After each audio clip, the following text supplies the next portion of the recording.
بھائی مرکب غیر مفید کی کتنی قسمیں تھیں؟ 5 قسمیں تھیں. مرکب اضافی، مرکب توصیفی، مرکب بنائی، مرکب منصرف، مرکب صوتی.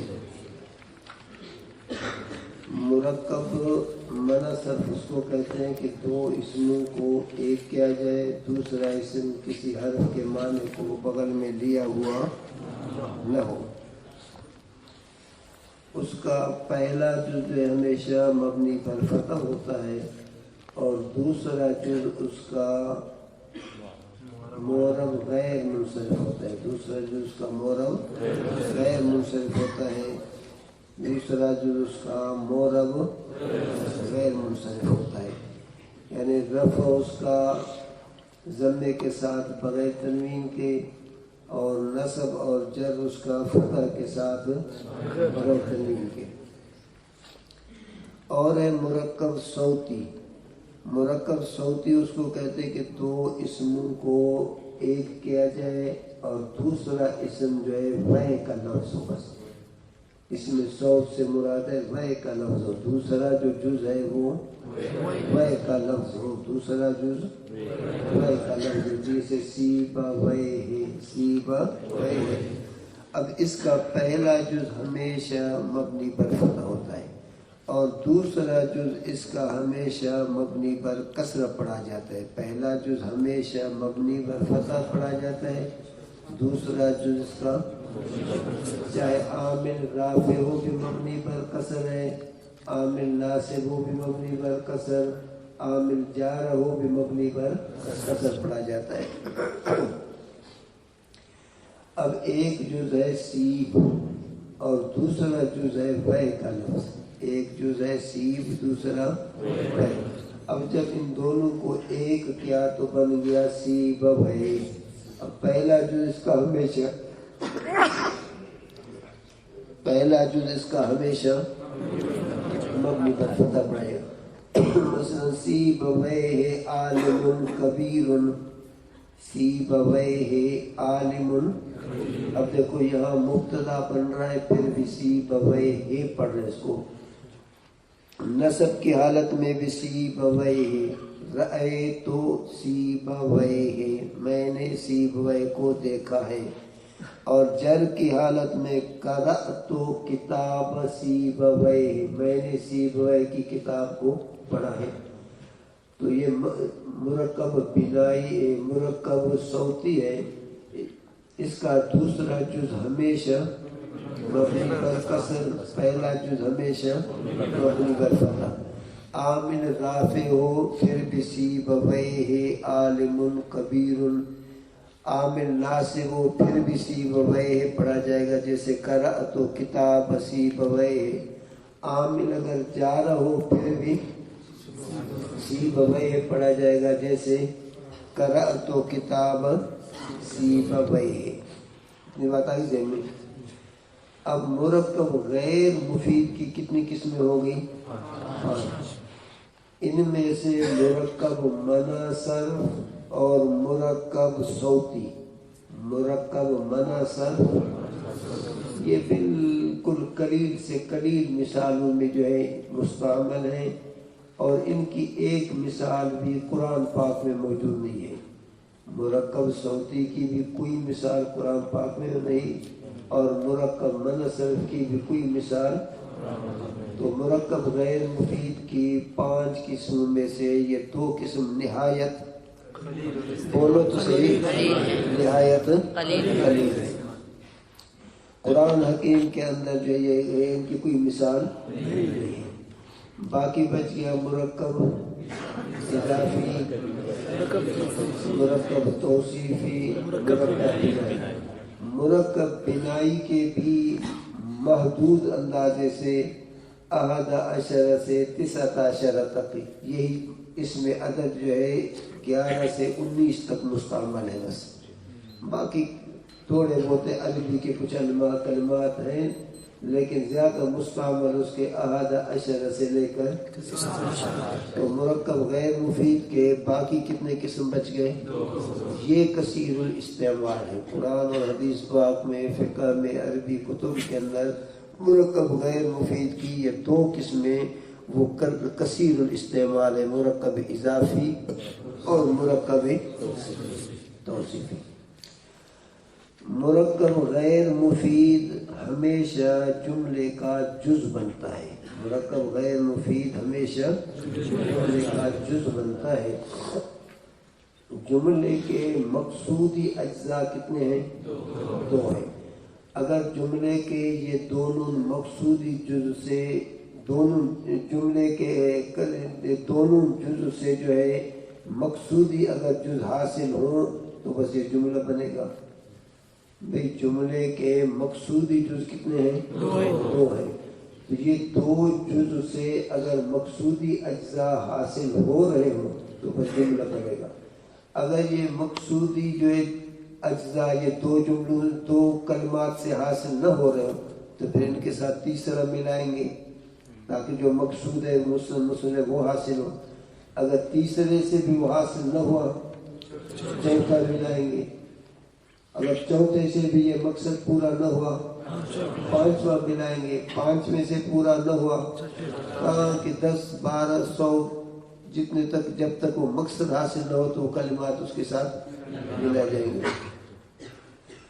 مثلا ابراہیم فی، اب یہ دو کلمے تو ہیں، فی حرف ہے، ابراہیم جو ہے اسم ہے، دو کلمے ہیں، لیکن اب ان میں مقصودی دونوں چیز حاصل نہیں ہو رہے، کیونکہ ابراہیم کو اگر مسند الیہ مبتدا بناؤ تو فی جو ہے وہ مسند نہیں بن رہا ہے، اس لیے اب دو کلمے تو ہیں لیکن دو کلمے سے جو ہے جملہ نہیں بن رہا ہے، تو اس کے ساتھ تیسرا ملائیں گے۔ مثلا تیسرا ملایا ابراہیم فی البیت، اب ابراہیم یہ مسند الیہ اور فی البیت ظرف مستقر، بولو تو صحیح، ظرف مستقر خبر ہو گیا۔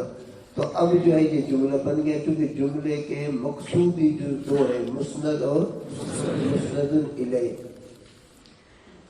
یا اسی طرح دخل فی البیت، دخل فی البیت، اب دیکھو دخل ایک کلمہ، فی دوسرا کلمہ، البیت، اب دیکھو یہ تین کلمے ہیں لیکن تین کلموں میں صرف مسند ہے، مسند الیہ نہیں ہے، تو پھر بھی جملہ پورا نہیں ہوگا۔ جبکہ ہم کہیں دخل زید فی البیت، اب دخل زید چوتھا کلمہ ملایا، اب جو ہے مقصودی دونوں جز حاصل ہو گئے، مسند اور مسند الیہ۔ تو مرکب غیر مفید جو ہے وہ ہمیشہ جملے کا جز بنتا ہے، یا مسند بنے گا یا مسند الیہ بنے گا۔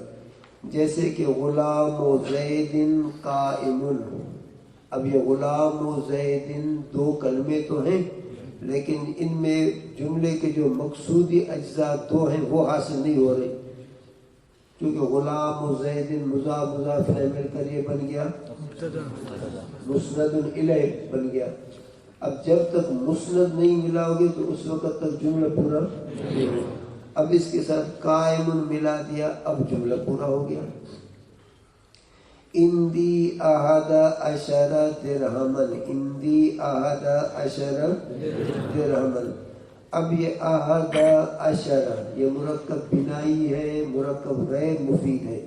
اب دیکھو احد عشر درہمن، لیکن اس سے جو جملے کے مقصودی اجزاء حاصل نہیں ہو رہے، اس لیے احد عشر درہمن یہ جملہ نہیں بنے گا جب تک کہ اس کے ساتھ کوئی اور کلمہ نہ ملائے۔ اب اس کے ساتھ ہم نے ملایا اندی احد عشر درہمن، اب جب اندی کو ملایا تو مسند خبر مقدم، احد عشر مسند الیہ مبتدا مؤخر۔ جاء بعل بکو، اب یہ بعل بکو جو ہے یہ مرکب غیر مفید ہے، اب صرف بعل بکو سے جملہ نہیں بنے گا کیونکہ یہ صرف مسند الیہ ہے، جب تک کہ اس کے ساتھ جملے کا دوسرا مقصودی جز مسند نہ ملایا جائے تو اس وقت تک جملہ. تو مرکب غیر مفید جو ہے وہ ہمیشہ جملے کا جز بنتا ہے، کبھی بھی پورا جملہ نہیں بنتا ہے، کیونکہ مرکب غیر مفید جو ہے یا صرف مسند بنے گا یا صرف مسند الیہ بنے گا. بداں کے جان تو ہے طالب علم کی مرکب غیر مفید ہمیشہ جزو جملہ باشد. مرکب غیر مفید ہمیشہ جملے کا جز ہوتا ہے، جیسے غلام زید قائم، غلام زید قائم. اب یہ غلام زید مرکب غیر مفید ہے، مرکب اضافی ہے، یہ جملے کا ایک جز ہے. اندی احد عشر درہما، یہ احد عشر مرکب غیر مفید ہے اور مرکب غیر مفید کا قسم مرکب بنائی ہے، یہ جملے کا ایک جز ہے. جاء بعد بکو، یہ بعد بکو مرکب غیر مفید ہے، مرکب منع صرف ہے، یہ جملے کا ایک جز ہے. کہتا ہے ہیچ جملہ، کوئی جملہ دو کلموں سے کم نہیں ہوتا ہے، کوئی جملہ دو کلموں سے کم نہیں ہوتا ہے. پھر وہ دونوں کلمے لفظاً ہوں گے یا ان میں سے ایک لفظاً ایک تقدیراً. دونوں کلمے یا تو لفظاً ہوں گے یا یہ، لیکن دو کلمے بھی یہ وہی جس میں مسند اور مسند الیہ ہو. اس لیے میں نے مثال دی ابراہیم و فی، وہ دو کلمے تو ہیں لیکن اس سے بھی جملہ نہیں بن رہا ہے، کیونکہ جملے کے جو مقصودی اجزاء ہے مسند مسند الیہ وہ حاصل نہیں ہو رہے. جان تو ہے طالب علم کہ کوئی جملہ دو کلموں سے کم نہیں ہوتا ہے. پھر وہ دونوں کلمے لفظاً ہوں، جیسے ضرب زید یا زید قائم.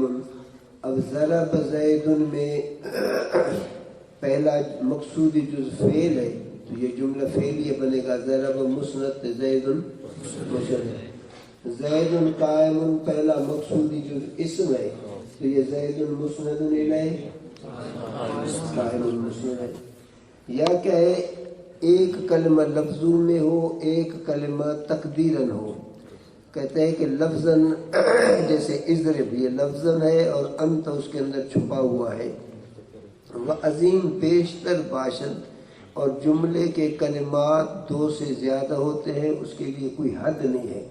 جب تک کہ جملے کے مقصودی دو جز حاصل نہ ہوں تو کلمات اس کے بڑھتے رہیں گے. ضروری نہیں کہ کلمات دو ہو گئے تو بس جملہ پورا بن گیا، بلکہ جملے کا جب تک مقصودی جو مسند مسند الیہ جو ہے مکمل نہ ہو، چاہے کلمات اس کے 10 ہو جائیں پھر بھی وہ جملہ نہیں بنے گا جب تک کہ اس کے مقصودی اجزاء حاصل ہو.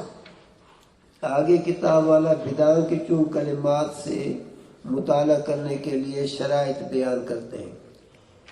کہتے ہیں جب کلمات جملہ کے زیادہ ہوں، 2 ہوں، 3 ہوں، 5 ہوں، 10 ہوں، 20 ہوں، زیادہ ہوں، تو سب سے پہلے مطالعے کے اندر دیکھا جائے گا کہ ان میں اسم کون ہے، فعل، حرف، را، با، یک، با، دیگر، تمییز، بایت کردن. اسم، فعل، حرف کو ایک دوسرے سے جو ہے جدا کرنا کہ یہ اسم ہے، یہ فعل ہے، یہ حرف ہے. نمبر 2 نظر کردن کہ معرب است یا مبنی. اس کے بعد پھر نظر کرنا چاہیے کہ ان میں سے کتنے کلمات معرب ہیں، کتنے کلمات مبنی ہیں، اور ان میں پھر عامل کتنے ہیں، معمول کتنے ہیں. یہ 3 چیزیں ہو گئیں.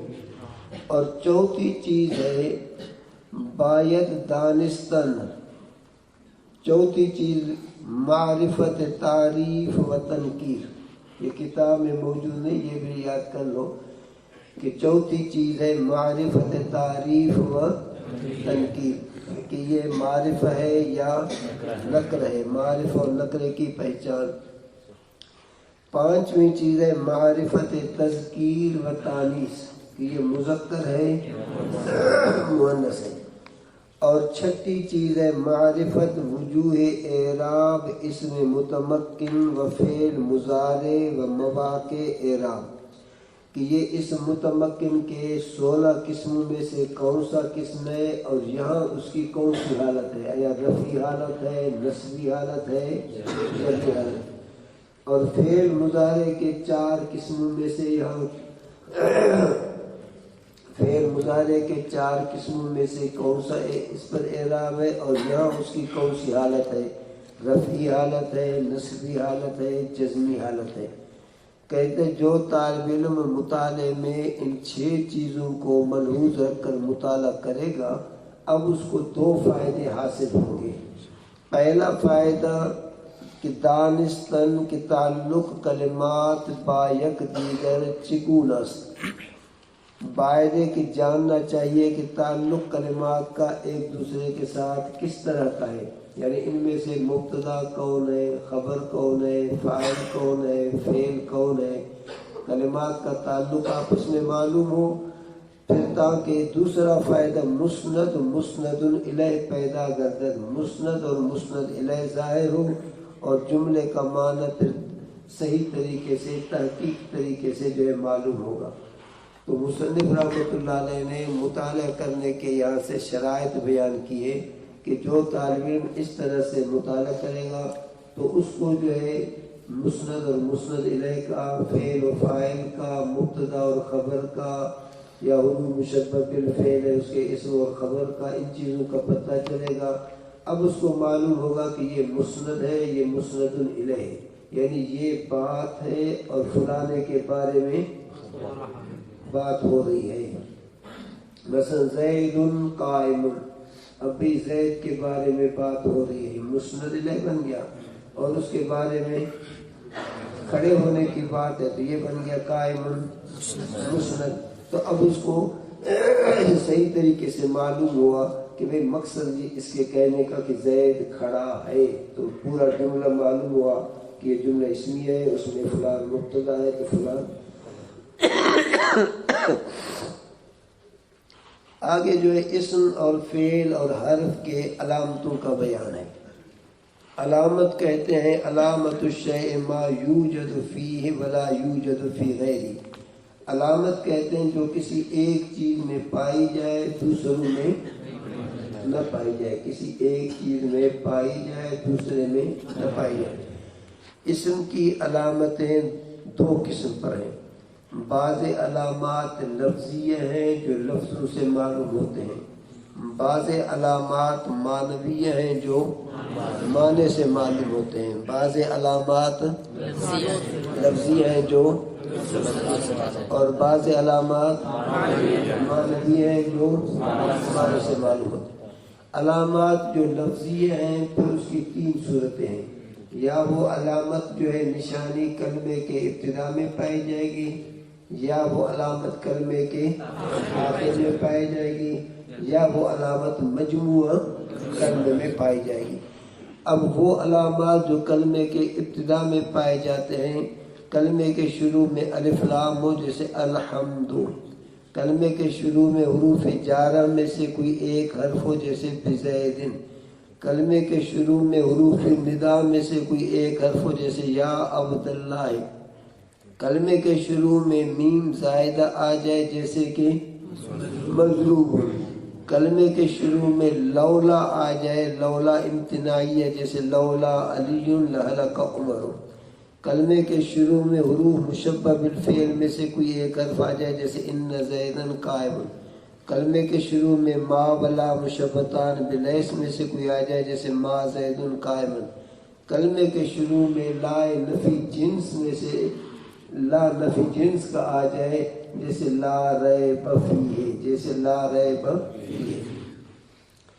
اب وہ علامتیں جو کلمے کے آخر میں پائی جاتے ہیں، کلمے کے آخر میں تنوین ہو جیسے زیدن، کلمے کے آخر میں تنوین ہو جیسے زیدن، یا کلمے کے آخر میں یا نسبت کی ہو جیسے بغدادیٌ جیسے، یا کلمے کے آخر میں تائے متحرکہ ہو جیسے ضاربۃ، کلمے کے آخر میں تائے متحرکہ ہو جیسے، یا کلمے کے آخر میں الف مکسورہ ہو جیسے موسیٰ، حبلہ، کلمے کے آخر میں الف ممدودہ ہو جیسے حمراء، کلمے کے آخر میں تنوین مقدرہ ہو جیسے ازربو، اس کے اندر تنوین پوشید ہے، ازربن سے یہ ازربو ہو گیا ہے۔ یا کلمے کے آخر میں کسرہ ہو جیسے ام سے ہاؤلاء، کلمے کے آخر میں کسرہ ہے۔ وہ علامتیں جو مجموع کلمے میں پائی جاتی ہوں، جیسے کہ علم ہو، کسی کا نام ہو زیدن، اب یہ پورا مجموع کلمہ جو ہے یہ اسم کی علامت ہے، جیسے زیدن۔ یا تصغیر کا صیغہ ہو جیسے رجیل، یا جمع کا صیغہ ہو جیسے رجال، یا ملحق بالجمع مذکر سالم ہو جیسے عشرون، یا مثنیٰ ہو جیسے رجلان، یا ملحق بالمثنیٰ ہو جیسے اثنان اثنتان۔ یا فعل اور حرف کا لفظ بول کر اس سے صرف لفظ مراد لیں، فعل اور حرف بول کر اس سے صرف لفظ مراد ہو، معنی مراد نہ ہو، وہ بھی اسم ہے، جیسے ضرب فعل ماضی، بھئی ضرب کا جو لفظ ہے یہ فعل ماضی کا صیغہ ہے، اب یہاں ضرب یہ فعل نہیں بن رہا ہے بلکہ یہ اسم بن رہا ہے، چونکہ ضرب کا معنی مراد نہیں ہے بلکہ صرف ضرب کا لفظ مراد ہے۔ یا من حرف الجر، بھئی من کا جو لفظ ہے وہ حرف جارہ ہے، سیف الرحمن خاج ورزی ستے نہیں کہ نہیں، من حرف الجر، من کیا ہے؟ حرف جارہ ہے، اب من کا یہاں لفظ مراد ہے۔ جب فعل یا حرف کا لفظ صرف مراد ہو، معنی اس سے مراد نہ ہو، تو پھر وہ اسم بنتے ہیں، وہ اسم کی علامتیں ہیں، جیسے من حرف الجر، من کا جو لفظ ہے وہ حرف جارہ ہے، اب من مسند مبتدا، حرف الجر یہ مرکب غیر مفید اضافی مسند، اس کے لیے خبر بن رہا ہے۔ اور ہے اس میں غیر متمکن، اس میں اب اس غیر متمکن کی 8 قسمیں وہ اپنی جگہ پر آ رہی ہیں۔ اور ہے علامات معنویہ، اسم کی جو علامات ہیں وہ علامات معنویہ، منصرف یا غیر منصرف ہونا یہ اسم کا خاصہ ہے، اسم کی علامت ہے۔ معرف اور نکرہ ہونا، بولو، یہ اسم کا خاصہ ہے۔ مستثنی مستثنی منہ ہونا، یا فاعل ہونا، مفعول ہونا، ذوالحال ہونا، منادہ ہونا، یا اسی طرح مسند الیہ ہونا، مضاف ہونا، موصوف ہونا، یہ سارے کے سارے اسم کے خواص ہیں، لیکن ان کا تعلق معنی کے ساتھ ہے، چونکہ معنی سے پتہ چلے گا کہ یہ موصوف ہے، یہ مضاف ہے، یہ منادہ ہے، یہ مستثنی ہے، مستثنی منہ ہے، منصرف ہے یا غیر منصرف ہے۔ فعل کی علامتیں، فعل کی علامت آنس، فعل آنس کی در اولش قد باشد، فعل کی علامتیں یہ ہے کہ یا شروع میں کیا حرف قد کا ہو جیسے قد ضرب، یا سین ہو جیسے سیضرب ہو، یا سوف ہو جیسے سوف یضرب ہو، یا حرف جوازم ہو جیسے لم یضرب، یا ضمیر مرفوع متصل اس کے اخیر میں ہو جیسے ضربتا ضربتے ضربتو، یا تائے ساکن اس کے اخیر میں ہو جیسے ضربت، یا امر کا صیغہ ہو جیسے اضرب، یا نہی کا صیغہ ہو جیسے لا تضرب، یا اس کے اخیر کے اندر جو ہے الف ضمیر ہو جیسے ضربا یضربان، یا واو ضمیر ہو جیسے کہ ضربو یضربون، یا کلمے کے اخیر میں تما کا لفظ آ جائے جیسے ضرب تما، کلمے کے آخر میں تن آ جائے جیسے ضرب تن، کلمے کے اخیر میں تن کا لفظ آ جائے جیسے ضرب تن، یا کلمے کے اخیر میں نا کا لفظ آ جائے جیسے ضربنا، یا کلمے کے آخر میں نون تاکید کا آ جائے، پھر چاہے ثقیلہ آئے چاہے خفیف آ جائے، جیسے کہ لا تضربن یا لا تضربن، اضربن اضربن، یہ سب فعل کی علامتیں ہیں۔ حرف کی علامت یہ ہے کہ اس میں اسم اور فعل کی کوئی علامت نہ پائی جائے۔ حرف کی علامتیں 2 ہیں کہ اسم اور فعل کی اس کے اندر علامت نہ ہو، اور وہ مسند اور مسند الیہ بھی نہ بنے، نہ مسند ہو تو نہ مسند الیہ ہو۔ پڑھیں آگے جی، ٹھیک ہے۔ نئے جو ساتھی ہیں، نئے ساتھی اگر